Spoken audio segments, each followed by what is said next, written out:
स्वागत है आपका आपकी अपनी चैनल वेक अप पे। इस चैनल पर नैतिक सीख देने वाली मजेदार कहानियाँ आती है। अगर आप इस चैनल पर पहली बार आए हैं तो इस चैनल को सब्सक्राइब कर लीजिए और हाँ, अगर वीडियो अच्छी लगे तो कमेंट और लाइक जरूर करें। तो शुरू करते हैं आज की कहानी। किशन एक साधारण किसान था, लेकिन उसका मन बड़ा था। वह वर्षों से केदारनाथ धाम के दर्शन करने का सपना देख रहा था। भगवान शिव के प्रति उसकी भक्ति अटूट थी और वह जानता था कि एक दिन उसकी यह इच्छा अवश्य पूरी होगी। परंतु उसकी आर्थिक स्थिति और जिम्मेदारियों ने उसे बार बार रोक दिया। गांव में रहते हुए उसने अक्सर पहाड़ों की ओर देखते हुए भगवान भोलेनाथ का ध्यान किया। हर साल वह कल्पनाओं में केदारनाथ की बर्फीली चोटियों और मंदिर की सीढ़ियों पर खुद को चढ़ते हुए देखता। इस बार उसने ठान लिया कि चाहे कुछ भी हो जाए, वह भगवान शिव के दर्शन के लिए निकलेगा। आखिरकार वह दिन आ ही गया। भोर की पहली किरण के साथ किशन ने स्नान किया, मंदिर में जाकर अपने इष्ट देवता का ध्यान किया और आशीर्वाद लेकर यात्रा की शुरुआत की। उसकी तैयारी साधारण थी। एक जोड़ी कपड़े, कुछ सूखा भोजन और पैसों की एक छोटी सी थैली। उसकी झोली भले ही हल्की थी, लेकिन मन में भक्ति का भार भारी था। किशन ने गांव से विदा लेते हुए अपने परिवार को कहा, भगवान भोलेनाथ की कृपा से मैं यह यात्रा पूरी करूंगा। यदि मेरी आस्था सच्ची है तो हर कठिनाई अपने आप सरल हो जाएगी। किशन केदारनाथ यात्रा पर निकला तो उसका मन भगवान शिव के प्रति आस्था और भक्ति से भरा हुआ था। हर कदम पर वह अपनी श्रद्धा को महसूस कर रहा था। लेकिन सोनप्रयाग पहुंचते ही यात्रा की कठिनाई ने उसकी परीक्षा लेना शुरू कर दी। सोनप्रयाग से आगे का मार्ग पहाड़ों की ऊंचाइयों और जंगलों की गहराइयों के बीच से होकर गुजरता था। अब उसे पैदल यात्रा करनी थी। मार्ग अत्यंत संकरा और खतरनाक था। ऊपर से बारिश ने रास्ते को और भी चुनौतीपूर्ण बना दिया था। हर कदम जैसे एक नई परीक्षा होती। कीचड़ और दलदल के कारण पैर बार बार फिसलते, लेकिन किशन ने हार नहीं मानी। उसके हाथ में रुद्राक्ष की माला थी, जिसे वह कसकर थामे हुए था। हर कदम के साथ उसके होठों से नमः शिवाय का जाप होता। यह जाप ही उसकी ऊर्जा और विश्वास का स्रोत बन गया था। गौरीकुंड पहुँचते पहुँचते उसके पैरों में छाले पड़ गए थे, लेकिन जैसे ही उसने वहाँ के गर्म जलस्रोत को देखा, उसे मानो एक नई शक्ति मिल गई। उसने गौरीकुंड के पवित्र जल में स्नान किया और भगवान शिव को याद करते हुए अपनी यात्रा जारी रखी। गौरीकुंड से केदारनाथ धाम का रास्ता और भी कठिन था। तेज हवाएं, ठंड का बढ़ता असर और ऊंची नीची चट्टानें जैसे उसके धैर्य और हिम्मत की हर सीमा को परखने पर तुली थी। लेकिन उसकी भक्ति अडिग थी। उसके मन में केवल एक ही विचार था, अगर मेरी आस्था सच्ची है तो मैं भगवान के द्वार तक जरूर पहुंचूंगा। आखिरकार कई दिनों की कठिन यात्रा और अनगिनत संघर्षों के बाद वह पवित्र केदारनाथ धाम पहुंच गया। जैसे ही उसने शिवलिंग के दर्शन किए, उसकी आंखों से अश्रुधारा बह निकली। उसके मन का सारा कष्ट और थकावट क्षण भर में गायब हो गए। वहाँ के दिव्य वातावरण, मंदिर के घंटे और चारों ओर बर्फ से ढकी चोटियाँ उसे किसी अलौकिक लोक का अनुभव करा रही थी। किशन का हृदय संतोष और आनंद से भर गया। दर्शन कर वह अलौकिक अनुभूति के साथ लौट रहा था। जब वह सोनप्रयाग के समीप पहुंचा, तो उसे एक अजीब सी बेचैनी महसूस हुई। उसने अपनी जेब टटोली, लेकिन वहाँ कोई पैसा नहीं था। उसकी आंखों में निराशा झलकने लगी। उसने अपनी थैली, कपड़े और यहाँ तक कि जूते तक में तलाश की, लेकिन पैसे कहीं नहीं मिले। उसका मन परेशान हो उठा। उसके पास इतने भी पैसे नहीं थे कि वह घर लौट सके। उसे अपनी माँ की याद आई, जो उसे आशीर्वाद देकर विदा कर चुकी थी। वह सोचने लगा, अगर मैं घर नहीं पहुंचा तो माँ कितनी व्याकुल हो जाएगी। मैं क्या करूं? कहाँ जाऊं? भगवान शिव ने मेरी यात्रा पूरी कराई, लेकिन अब इस समस्या का समाधान कैसे होगा? किशन के मन में निराशा थी, लेकिन उसकी आस्था अभी भी बनी हुई थी। वह वहीं बैठकर भगवान शिव से प्रार्थना करने लगा। तो क्या भगवान शिव ने उसकी पुकार सुनी? क्या उसकी आस्था ने उसे इस संकट से बचाया? इस रहस्यमय मोड़ के साथ किशन की कहानी और भी दिलचस्प हो जाती है। किशन ने अपनी निराशा को परे रख मन में साहस जुटाकर सोचा कि शायद कोई मदद कर सके। उसने आसपास के लोगों से सहायता मांगनी शुरू की।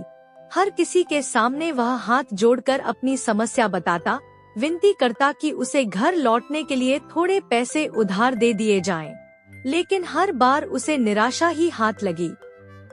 कुछ लोगों ने उसकी बातों को अनसुना कर दिया, तो कुछ ने उस पर अविश्वास जताया। किसी ने कहा, आजकल ऐसे लोग बहुत होते हैं जो झूठी कहानियां बनाकर लोगों को ठगते हैं। किसी ने उसे टाल दिया, तो किसी ने हंसी उड़ाई। किशन के मन में निराशा का अंधेरा छा गया। उसे लगने लगा कि उसकी पूरी तीर्थ यात्रा का आनंद इस परिस्थिति में खो गया है। अपनी इस दुविधा में वह पास के गांव की ओर बढ़ा, जहां उसकी नजर एक साधारण से घर पर पड़ी। घर के बाहर एक व्यक्ति बैठा था। उसका नाम गौतम था। गौतम का चेहरा शांत, सरल और आत्मीयता से भरा हुआ था। किशन को ऐसा महसूस हुआ कि शायद यही व्यक्ति उसकी समस्या समझ सकेगा। किशन धीरे धीरे गौतम के पास गया और विनम्रता से अपनी पूरी स्थिति बताई। उसने अपने मन की पीड़ा को शब्दों में पिरोकर गौतम के सामने रख दिया। गौतम ने ध्यान से किशन की बातें सुनी। वह किशन की आंखों में झांकता रहा, जहां उसे सत्य और ईमानदारी की स्पष्ट झलक दिखाई दी। गौतम ने बिना किसी संकोच के कहा, आप चिंता न करें। तीर्थ यात्रा में आपकी मदद करना मेरे लिए सौभाग्य की बात है। यह कहते हुए उसने अपनी जेब से पैसे निकाले और किशन को दे दिए। गौतम के पास जो भी थोड़े बहुत पैसे थे, वे शायद उसकी अपनी जरूरतों के लिए थे, लेकिन उसकी उदारता में कोई कमी नहीं थी। उसके चेहरे पर न तो कोई शिकन थी, न ही उसने किसी प्रकार का संदेह दिखाया। उसने न तो किशन से इस मदद को लौटाने की कोई शर्त रखी और न ही कोई सवाल किया। किशन की आंखों में आंसू भर आए। उसने गौतम के सामने हाथ जोड़कर धन्यवाद दिया। उसे महसूस हुआ कि भगवान शिव ने उसकी प्रार्थना सुन ली है और इस साधारण व्यक्ति के रूप में उसे सहायता भेजी है। गौतम का यह परोपकार किशन के लिए जीवन भर की सीख बन गया। उसने ठान लिया कि अपने गांव लौटकर वह भी दूसरों की मदद करेगा, जैसे गौतम ने उसकी की। यह छोटा सा क्षण मानवीयता और भक्ति का अद्भुत मेल था। किशन ने गौतम को भगवान के दूत के रूप में देखा और मन में शिव के प्रति आभार का दीप जला लिया। गौतम एक साधारण किसान था, लेकिन उसके दिल में दूसरों के लिए दया और मदद का सागर लहराता था। वह केदारनाथ के पास के एक छोटे से गांव में अपने परिवार के साथ रहता था। गौतम का जीवन सादगी से भरा था। उसका छोटा सा खेत उसकी आजीविका का एकमात्र साधन था, लेकिन वह उसमें से भी अपने पड़ोसियों और जरूरतमंदों के साथ खुशी खुशी बांटता। गौतम के पास पहले एक जोड़ी बैल थे, जो उसके खेत की जुताई का प्रमुख सहारा थे, लेकिन जीवन कब किस करवट बदल जाए, यह कोई नहीं जानता। एक दिन उसकी जोड़ी के बैलों में से एक बैल बीमार पड़ गया।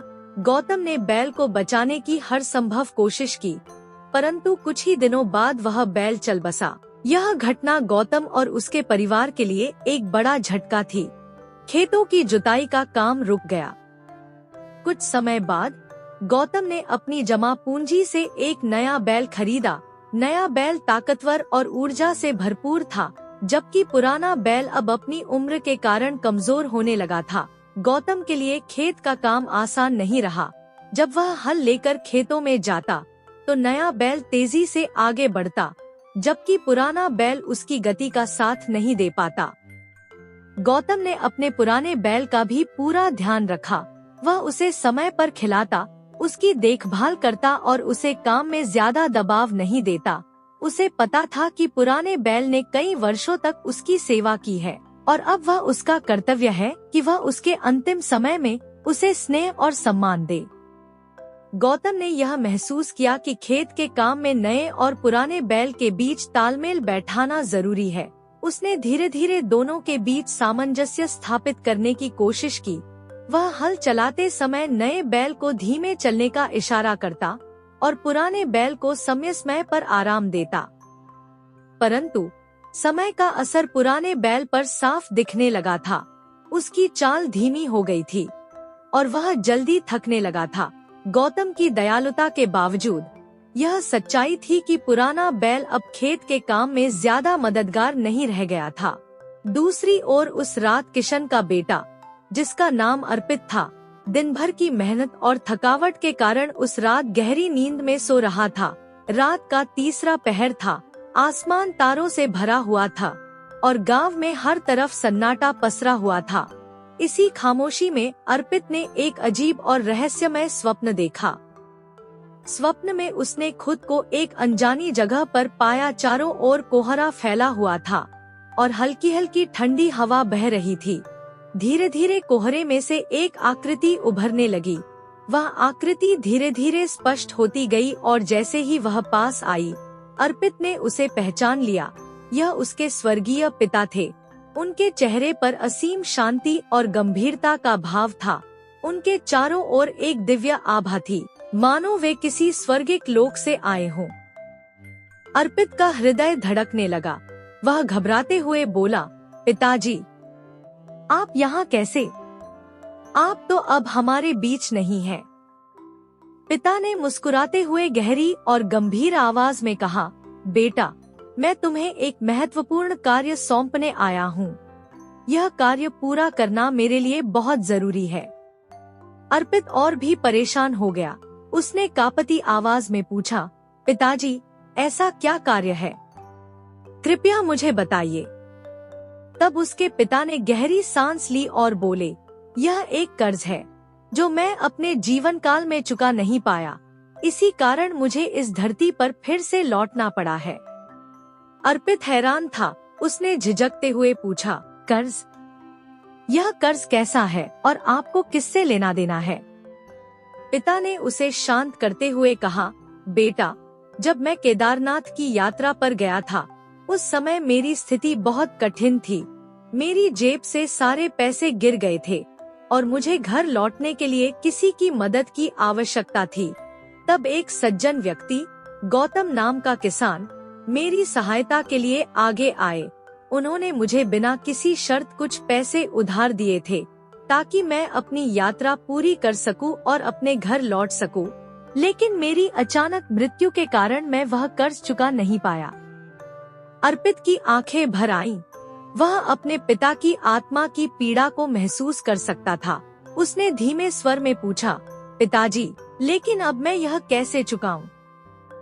वह व्यक्ति कहाँ है? पिता ने गंभीर स्वर में उत्तर दिया, वह व्यक्ति अभी भी जीवित है, लेकिन मेरे लिए यह कार्य इतना सरल नहीं रहा।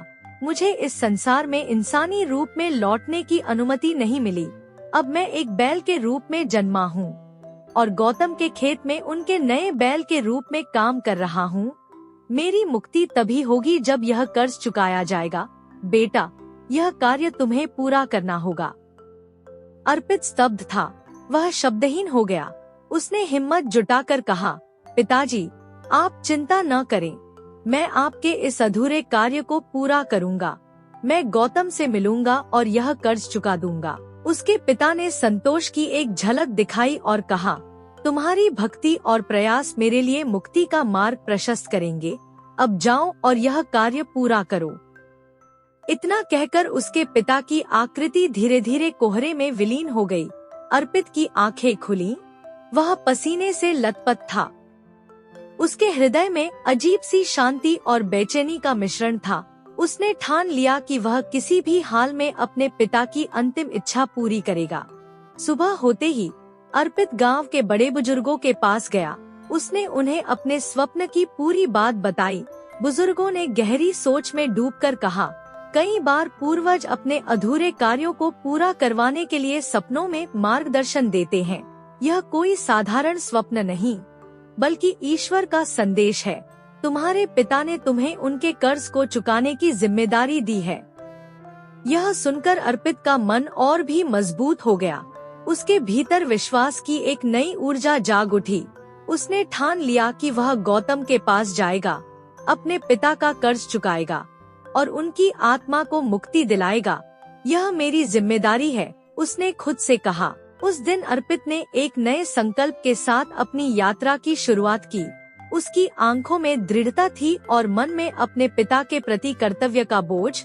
उसे नहीं पता था कि गौतम से मिलकर उसकी यह यात्रा क्या मोड़ लेगी, लेकिन उसके भीतर विश्वास था कि वह अपने पिता की आत्मा को मुक्ति दिलाने में सफल होगा।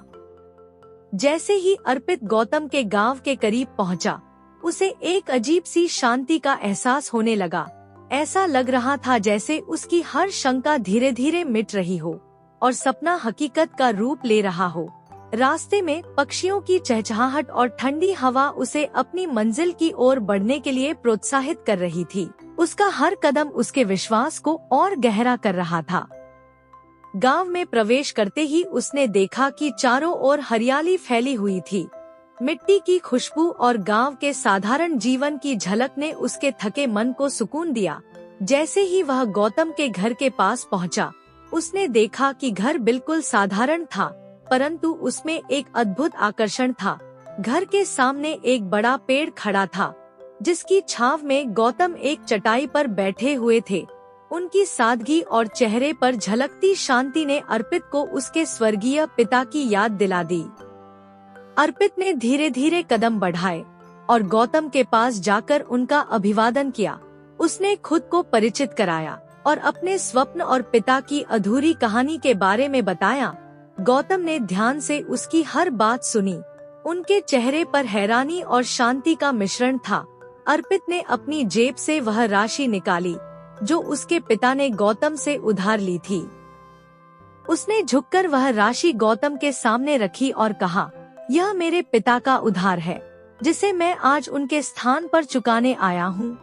यह मेरा कर्तव्य है। गौतम ने राशि को हाथ में लिया। उनकी आंखों में भावनाओं का सैलाब था। जैसे ही उन्होंने राशि ग्रहण की, उनके घर के पास बंधा वह बूढ़ा और बीमार बैल धीरे धीरे कांपने लगा। उसकी सांसें कमजोर हो रही थी। अर्पित और गौतम ने देखा कि बैल ने एक अंतिम लंबी हिचकी ली और उसकी आत्मा शरीर छोड़ गई। वातावरण में एक अद्भुत शांति फैल गई। दोनों स्तब्ध थे। गौतम को यह एहसास हो गया कि यह सब महज एक संयोग नहीं था।